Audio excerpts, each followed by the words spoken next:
जहां Sudhanshu Trivedi press conference कर रहे हैं, क्या कुछ कह रहे हैं, सुनवा देते हैं आपको। इसलिए मैं ये कहना चाहता हूं कि कर्नाटक की जनता ने जो बड़ा जनादेश कांग्रेस को दिया था, उसके साथ बहुत बड़ा धोखा और छल कांग्रेस ने किया है। शराब, जुआ और लड़ाई, ये तीन चीजें देखने को मिल रही हैं और इसमें कांग्रेस इस कदर मदहोश है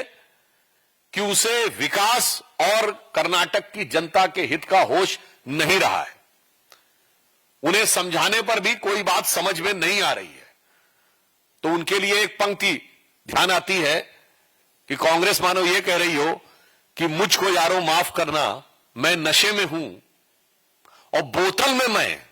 मैं में नशा। यहां पे मैं का मतलब शराब होता है ना, बोतल में मैं में नशा और मैं नशे में हूं। तो वो मोदी विरोध के नशे में इस कदर धुत हैं कि अब जहां जहां सत्ता में है वहां पर वो समाज कल्याण, जन विकास का कोई कार्य न करते हुए सिर्फ भ्रष्टाचार में आकंठ डूबकर और अपनी स्वार्थ सिद्धि में और समाज को तोड़ने बांटने में लगे हुए हैं।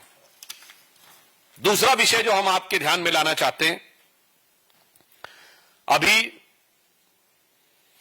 हाल ही में कोलकाता उच्च न्यायालय ने पश्चिम बंगाल सरकार को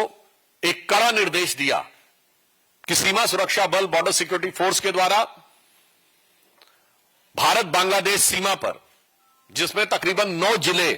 पश्चिम बंगाल के आते हैं, वहां फेंसिंग के काम के लिए जो भूमि आवंटन की प्रक्रिया थी वो तत्काल करके 31 मार्च 2026 तक सूचित की जाए। यह राष्ट्रीय सुरक्षा की दृष्टि से अत्यंत महत्वपूर्ण कदम है, परंतु यह एक बहुत दुखद, दुर्भाग्यपूर्ण और विचलित करने वाला प्रश्न उठाता है।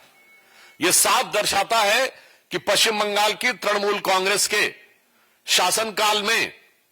देश की सीमाओं पर सुरक्षा की कीमत पर घुसपैठियों के वोट के लालच में, सिर्फ क्षुद्र राजनीतिक स्वार्थ में राष्ट्र की सुरक्षा का सौदा किया जा रहा था। उच्च न्यायालय का निर्णय एक प्रकार से उनकी नीतियों पर करारा प्रहार है, जिसे अगर मैं एक पंक्ति में कहूं तो इस निर्णय के बाद वो नकाब उठ गया है कि पश्चिम बंगाल की तृणमूल कांग्रेस सरकार घुसपैठिया परस्त है और उसके शासनकाल में राष्ट्रीय सुरक्षा संकटग्रस्त है। और हमें पूर्ण विश्वास है कि राष्ट्रीय सुरक्षा को संकटग्रस्त करने वाली इस सरकार को, इस घुसपैठिया परस्त सरकार को पश्चिम बंगाल की जनता आगामी चुनावों में तृणमूल से उद्ध्वस्त कर देगी।